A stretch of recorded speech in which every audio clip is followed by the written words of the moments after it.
ونصلي ونسلم على رسوله الكريم أما بعد فأعوذ بالله من الشيطان الرجيم بسم الله الرحمن الرحيم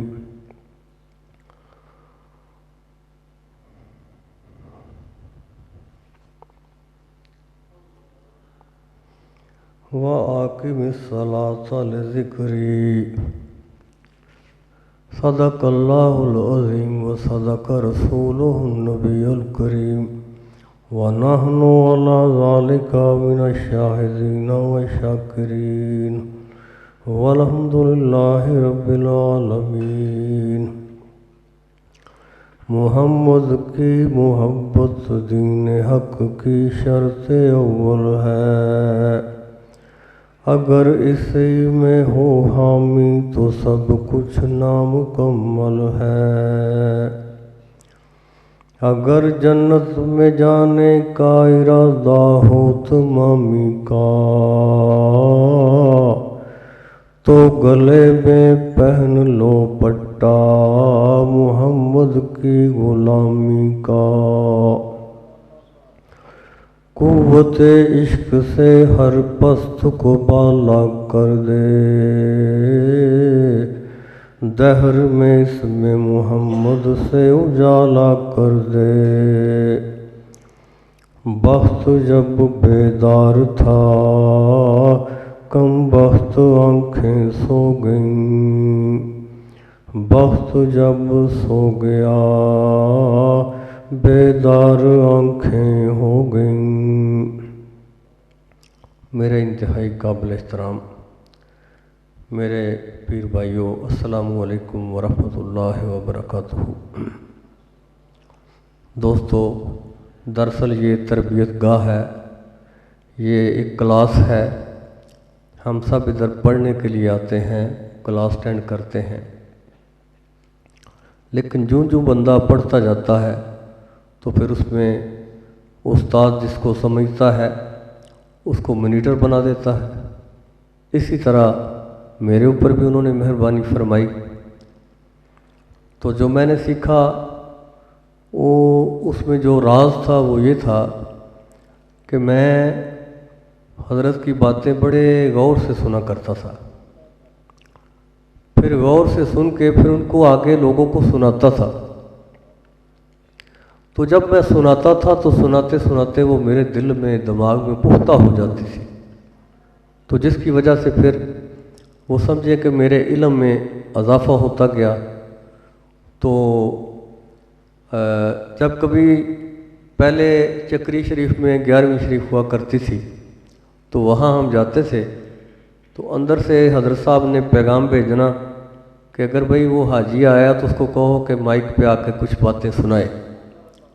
دراصل وہ میری تربیت ہی کرتے تھے، تو پڑھا لکھا میں اتنا نہیں ہوں، مڈل میری تعلیم ہے، تو باقی یہ ہے کہ یہ مرشد کی صحبت کا اثر ہے۔ تو آج میری ڈیوٹی انہوں نے جمعہ پڑھانے پر بھی لگائی ہوئی ہے، اور میں ان کے حکم کے مطابق ان کی اجازت سے ایک مسجد میں جمعہ بھی پڑھاتا ہوں۔ تو مقصد یہ ہے کہ جو ہمارے بڑے پیر صاحب پیر سونا سائی رحمۃ اللہ علیہ، اللہ تعالیٰ ان پر کروڑوں رحمتیں کرے، وہ ہم نے سائیں رست علی صاحب سے ہی سنا کہ وہ کہا کرتے تھے کہ میرا جی چاہتا ہے کوئی ایسی مشین ہو جس میں ایک طرف سے گناہ گار ڈالیں تو ادھر مومر بنا کے نکال لیں۔ اصل اللہ والوں کے دل میں یہ بڑی محبت ہوتی ہے اور یہ دیوانگی ہوتی ہے ان میں۔ تو نبی پاک صلی اللہ علیہ وسلم کی ایک حدیث ہے، اس کا مفہوم کچھ اس طرح ہے کہ جب کوئی کسی کو دین کی محبت میں لوگ اسے دیوانہ کہیں تو سمجھو تب وہ مومن ہے، یعنی اتنی محبت اس پر دین کی غالب آ جائے۔ تو میں نے آیت کریمہ پڑھی، چھوٹی سی آیت کریمہ سورہ طٰہٰ کی، کل کا ہی میرا یہ مطالعہ تھا کہ فجر کے بعد میں، یا شاید آج میں نے پڑھا تو مجھے بڑی پیاری لگی، تو میں نے نوٹ کر لی کاغذ پر کہ بھئی اللہ تعالیٰ فرماتے ہیں کہ میری یاد کے لیے، میرے ذکر کے لیے نماز قائم کرو۔ تو اس کے بعد میں یہ تلاش کرتا رہتا ہوں کہ ہر چیز کا پس منظر کیا ہے، اس کو پیدا کرنے کا جس طرح انسان کو پیدا کرنے کا مقصد کیا ہے، ہر چیز کو با مقصد ہے، کوئی بے مقصد نہیں ہے۔ تو جو میری نظر سے ایک بات بڑی اچھی گزری، کسی ولی کامل نے وہ لکھی ہوئی تھی، وہ کہتے ہیں کہ جب آدم علیہ السلام کو اللہ تعالیٰ نے جنت میں رکھا تو یہ مٹی کا پتلا تھے، جب ان کے اندر روح پھونکی تو یہ جلدی سے کھڑے ہونے لگے تو گر گئے۔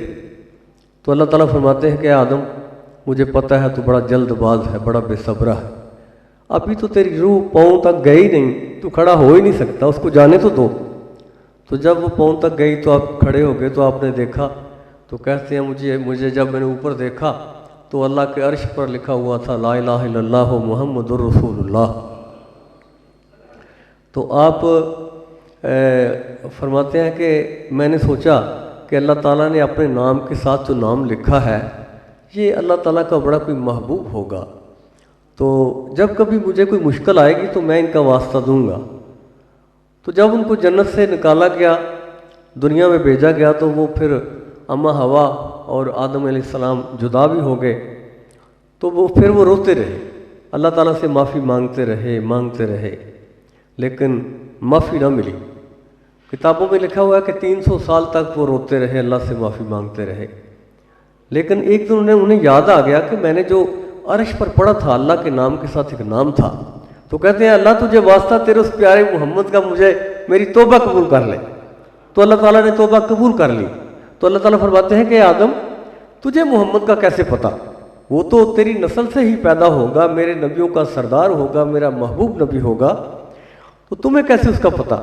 تو حضرت آدم عرض کرتے ہیں اللہ جب میری نظر، جب تو نے روح پھونکی تو نظر کھلی تھی، تو پہلے میں نے دیدار اس نام کا ہی کیا تھا جو تیرے نام کے ساتھ لکھا ہوا تھا۔ تو اللہ تعالیٰ نے معافی دے دی۔ پھر جبرائیل علیہ السلام آئے، انہوں نے کہا کہ اے اللہ کے نبی آدم علیہ السلام، آپ چاہتے ہیں کہ آپ کی توبہ قبول ہو جائے، تو آپ کی اماں حوا سے اپنا ملاقات بھی ہو جائے۔ تو کہتے ہیں کہ ایک میدان ہے جس کو میدان عرفات کہتے ہیں آج، جہاں جا کے حج پڑھا جاتا ہے۔ اللہ اللہ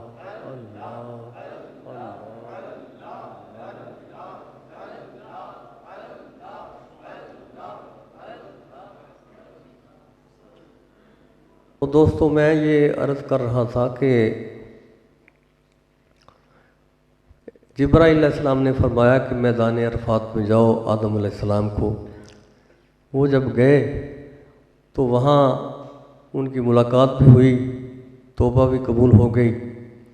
جب توبہ قبول ہوئی تو لکھتے ہیں کہ وہ فجر کا ٹائم تھا، تو فجر کا ٹائم جو ہے نا اس کا جو مماثلت ہے نا وہ جنت کے موسم سے ہے۔ تو اس وقت ان کی ملاقات ہوئی تو انہوں نے خوش ہو کے اللہ کا شکرانہ ادا کرنے کے لیے 2 نفل پڑھے۔ تو اللہ تعالیٰ کو وہ ان کا گڑ گڑانا، ان کا رونا، اللہ سے معافی مانگنا بڑا پسند آیا۔ تو اللہ تعالیٰ نے اپنے پیارے حبیب کو فرمایا کہ اے میرے پیارے نبی، وہ جو آدم علیہ السلام نے 2 نفل پڑھے تھے نا، وہ میں تیری امت پر فرض کرتا ہوں۔ تو پھر اس کے بعد وہ ہمارے لیے فرض ہو گئی نماز۔ اسی طرح پھر اس کے بعد جب ظہر کا جو ٹائم، ظہر کی نماز ہے، اس کے بارے میں لکھتے ہیں صوفیہ کرام لکھتے ہیں کہ حضرت ابراہیم علیہ السلام نے جب قربانی دی تو آپ نے اپنی آنکھوں پر تو پٹی باندھی ہوئی تھی، لیکن جب وہ چھری چلا دی اپنے لخت جگر کے گلے پر، چھری چل بھی گئی، تو حضرت صاحب سے میں نے یہ سنا تھا کہ اس وقت اللہ تعالیٰ نے جبرائیل کو کہا کہ جبرائیل، میرے خلیل نے اپنے بیٹے کے گلے پہ چھری رکھ دی ہے، چلنے سے پہلے جنت سے مینڈا لے جاؤ، وہ آگے کر دو، وہ ذبح ہو جاؤ، اسماعیل کو پیچھے کر دو۔ تو پوچھا گیا جبرائیل علیہ السلام سے کہ اے جبرائیل، کبھی زندگی میں تو نے اپنی پوری طاقت بھی استعمال کی ہے؟ تو وہ کہتے ہیں ہاں، اس وقت پوری طاقت لگائی تھی جب اللہ تعالیٰ نے فرمایا تھا کہ چھری چلنے سے پہلے مینڈا لے جاؤ اور اسماعیل کو نیچے سے نکال لو۔ تو جب انہوں نے ذبح کیا تو انہوں نے سمجھا کہ میں نے اپنے بیٹے کو ذبح کر دیا، لیکن وہ مینڈا ذبح ہوا۔ تو اسماعیل علیہ السلام سامنے کھڑے تھے، مسکرا رہے تھے، تو اللہ تعالیٰ وہ بڑے خوش ہوئے۔ تو انہوں نے پھر اس شکرانے میں 4 نفل پڑھے، تو وہ لکھتے ہیں، صوفیہ کرام لکھتے ہیں کہ وہ 4 نفل جو تھے نا، وہ ظہر کی نماز اللہ تعالیٰ نے ہمارے لیے مقرر کی۔ تو مقصد یہ ہے کہ ہر چیز کے پیچھے اس کا کوئی پس منظر ہے، اس کا کوئی اللہ تعالیٰ کے پیاروں نے کچھ کام کیے ہیں۔ جس طرح کہ نبی کریم صلی اللہ علیہ وسلم فرماتے ہیں، جو بندہ میرا امتی 40 حدیثیں یاد کرے، تو 40 حدیثیں یاد کر کے میری امت تک پہنچاتا رہے، پھیلاتا رہے، تو اس کو جب قیامت والے دن اٹھایا جائے گا تو اس کا جو حساب کتاب ہے وہ علماء میں ہوگا۔ تو اس طرح دوستو بات میں نے یہاں سے شروع کی تھی کہ یہ دراصل ایک تربیت گاہ ہے، یہ ایک کلاس ہے۔ تو ہر ٹیچر یہ چاہتا ہے کہ میرے شاگرد کامیاب ہوں۔ اب ہم سب پر یہ فرض ہے کہ جب یہاں سے ہم کچھ سیکھ کے جائیں تو پھر ہم لوگوں تک پہنچائیں، تو پھر ایک وقت آئے گا کہ آپ خود بھی ٹیچر بن جاؤ گے۔ تو میں ایک جگہ مجھے ایک بندہ لے گیا، جی آؤ تبلیغ کرنے جانا ہے، ایک مولوی صاحب مجھے لے گئے، تو اس بندے کے گھر لے گئے، ادھر جا کے ہم بیٹھ گئے، تو اس سے میں نے پوچھا جی وہ کہتا ہے مجھے جی 20 سال سے ہم یہ محفل کر رہے ہیں، تو داڑھی اس نے نہیں رکھی ہوئی تھی۔ تو میں نے اس سے کہا کہ 20 سال سے آپ یہ محفل کر رہے ہیں، تو آپ نے بیعت کہاں کی ہے؟ اب میں نام نہیں لینا چاہتا، وہ کوئی اعتراض بھی لوگ کرتے ہیں۔ اس نے اپنے پیر کا نام لیا، تو میں نے کہا میاں یہاں تو پھر تیرا پیر جو ہے وہ نالائق ہے یا تو نالائق ہے، اس لیے کہ 20 سال سے تجھے داڑھی نہیں ملی، داڑھی رکھنے کی توفیق نہیں تجھے ہوئی۔ ہم تو سارے جو ادھر بیٹھے ہیں، میں بھی سگریٹ پیا کرتا تھا، داڑھی منڈوایا کرتا تھا، تو پھر جب صحبت میں آئے تو پہلے داڑھی چھوٹی تھی، پھر آہستہ آہستہ وہ رنگ چڑھتا گیا۔ تو مقصد یہ ہے کہ جو ہمارے شیخ ہیں جسے ہم سیکھتے ہیں، ان کا نام بھی زندہ تبھی رہے گا جب ان کے چاہنے والے پھر ان کی زندگی کے بعد بھی وہ سلسلہ چلاتے رہیں۔ تو اس طرح یہ ہم سب پر یہ فرض ہے کہ توجہ سے سیکھیں۔ میں نے آپ کو یہ طریقہ بتایا کہ میں نے بڑی توجہ سے سیکھا، آپ کی باتیں میں بڑی توجہ سے سنتا تھا، تو مجھے بہت زیادہ آپ کی باتیں یاد ہیں۔ ایک مفتی صاحب ہیں، میں نے ان کے ساتھ 15 سال جمعہ پڑھا، لیکن ان کی ایک بھی بات میرے اندر نہیں گئی۔ تو جو حضرت صاحب بات فرماتے ہیں کوئی بھی وہ میرے اندر سے نکلتی نہیں۔ تو میں کوشش کہ کبھی کبھی کرتا ہوں کہ یہ بڑے بڑے علماء ہیں، بڑے بڑے یا دوسرے پیر ہیں، لوگ اپنی باتیں بڑی بڑی اچھی باتیں بھی ہوتی ہیں، پتہ نہیں وہ اندر نہیں ٹھہرتی۔ تو ہمارے پاس جو ذخیرہ ہے وہ ان کا ہی ہے۔ تو اس کی وجہ سے دوستو ہم مختلف جگہوں پہ جاتے ہیں جہاں مفتی بھی ہوتے ہیں، پڑھے لکھے لوگ، ڈاکٹر، وکیل، انجینئر ہوتے ہیں، بیٹھنے کا موقع ملتا ہے، بات کرنے کا موقع ملتا ہے، تو پھر لوگ مجھے پوچھتے ہیں کہ آپ نے کہاں سے پڑھا ہے؟ تو میں نے کہا جس درسگاہ سے میں نے پڑھا وہ چلتی پھرتی درسگاہ ہے، اس کا ایک ٹھکانہ نہیں ہے۔ تو جب میں کبھی اہل حدیثوں میں جاتا ہوں تو وہاں یہ نہیں میں کہتا میرے پیر صاحب نے یہ فرمایا، میں کہتا ہوں میرے استاد محترم نے یہ فرمایا۔ مقصد یہ ہے کہ ان تک میں نے اپنی بات کو پہنچانا ہے۔ اگر میں اہل حدیث کو کہوں گا میرا پیر، تو وہ تپ جائے گا پہلے۔ میں کہتا ہوں پھر وہ مجھے کہتے ہیں کہ اچھا یار اپنے استاد محترم کا پتہ تو دو ہمیں بھی، ہم بھی ان کی بات سنیں۔ تو ایک اہل حدیث کو میں لے کے آ بھی گیا حضرت صاحب کے پاس، تو وہ کہنے لگا دراصل یہ سنیوں کے پیر نہیں، یہ تو اہل حدیثوں کے پیر ہیں۔ اس لیے انہوں نے وہی پیر دیکھے تھے سنیوں کے جو بے دین تھے۔ تو اس لیے الحمدللہ اللہ تعالیٰ کا بڑا فضل ہے، کرم ہے کہ اللہ تعالیٰ نے ہمیں اچھے پیر دیے، اور انہوں نے ہمیں ہماری اچھی تربیت کی۔ انہوں نے کوئی چیز چھوڑی نہیں ہے، ہماری غلطی ہے کہ ہم نے اس کو کیچ نہیں کیا یا اس کو سنبھالا نہیں۔ جب مجھے 10 سال ہو گئے نا میں نے بیعت کی ہوئی تھی، تو میں نے حضرت صاحب سے عرض کی، میں نے کہا حضور ایک چیز میں نے آج سیکھی ہے 10 سال کے بعد۔ کہتے ہیں بتاؤ کیا سیکھا؟ میں نے یہ سیکھا کہ مرشد کی صحبت میں آ کر بیٹھ کے سنتے ہی رہو، بولو نا۔ کہنے لگے مبارک ہو تمہیں۔ اس لیے دوستو اللہ تعالیٰ ہمارا سب کا آنا جانا قبول و منظور فرمائے۔ اب ہم اپنے قاری صاحب سے گزارش میں کروں گا کہ وہ اپنے پروگرام کو جاری رکھیں۔ وما علینا الا البلاغ المبین۔